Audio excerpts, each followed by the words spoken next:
दोस्तों, आज मैं आपको एक ऐसी कहानी सुनाने जा रहा हूँ जिसे सुनकर शायद आपकी रूह कांप जाएगी।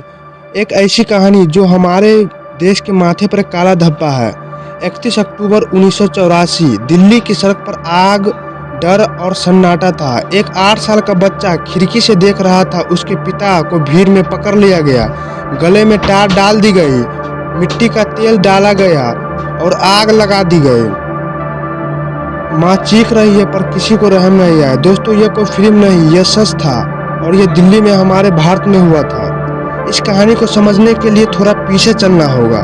जून 1984 में पंजाब में उस वक्त खालिस्तानी आंदोलन चल रहा था और उसका चेहरा था जनरल सिंह भिंडरावाले। शुरुआत में कुछ राजनीतिक पार्टियों ने उसे अपने फायदों के लिए बढ़ावा दिया, लेकिन जल्द ही वो बेकाबू हो गए। पंजाब में हिंसा बढ़ने लगी, बसें रोक दी जाती थी, धर्म पूछकर गोली चलाई जाती, डर पूरे राज्य में फैल गया। भिंडरावाले और उसके हथियारबंद लोग स्वर्ण मंदिर के अंदर छिप गए, जो सिख का सबसे पवित्र स्थल था। अब प्रधानमंत्री इंदिरा गांधी के सामने सिर्फ 2 रास्ते थे, या तो बातचीत करें या सेना भेजे। और फिर शुरू हुआ ऑपरेशन ब्लू स्टार। जून 1984 तक मंदिर परिसर गोलियों की गूंज से भर पड़ा। सैकड़ों लोग मारे गए और मंदिर को भारी नुकसान हुआ। भले ही ऑपरेशन खत्म हो गया, पर उस दिन लाखों सिख के दिल में एक गहरी चोट पड़ी।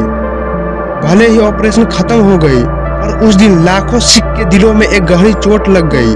उन्हें लगा उनका धर्म का अपमान हुआ है। 31 अक्टूबर 1984 सुबह 9:20 पे इंदिरा गांधी अपने बगीचे से गुजर रही थी। उनके ही 2 सिख अंगरक्षक बेंत सिंह और सतवंत सिंह ने अचानक गोली चला दी। 31 गोलियां प्रधानमंत्री वहीं गिर पड़ी। उन्होंने अस्पताल ले जाया गया, पर 2:10 पे डॉक्टर ने उन्हें मृत घोषित कर दिया।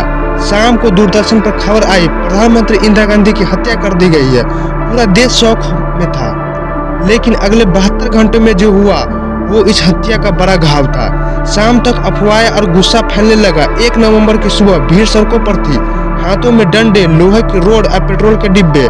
नारे लग रहे थे, खून का बदला खून से लेंगे, सरदारों को मारो।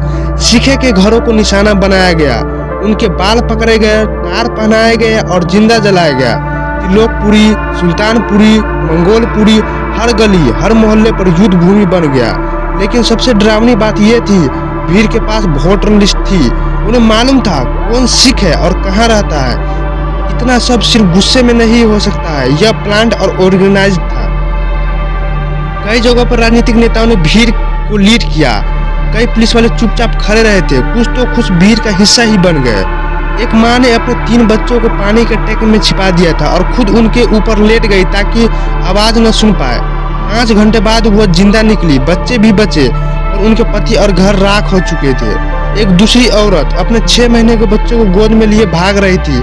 भीड़ में बच्चों को छीना और उसकी आंखों के सामने। दोस्तों, कुछ इतना दर्दनाक होता है कि उन्हें बोलना भी मुश्किल है। एक ऐसे हजारों कहानियां हैं जहां इस इंसानियत मर गई और नफरत जीत गई। वक्त के साथ जांच शुरू हुई। वक्त के साथ जांच हुई। नवाती कमीशन, मिश्रा कमीशन, कई नाम सामने आए। सज्जन कुमार, जगदीश टायरवाला, SS भगत।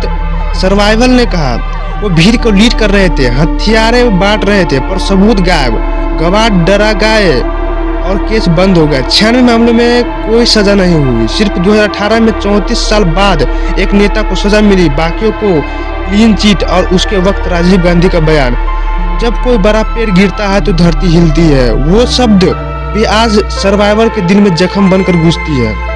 1984 से लेकर आज तक 4 दशक गुजर गए। हजारों लोग मारे गए, हजारों घर चले, हजारों परिवार विदेश चले गए, कनाडा, USA, UK और वहीं बच गए।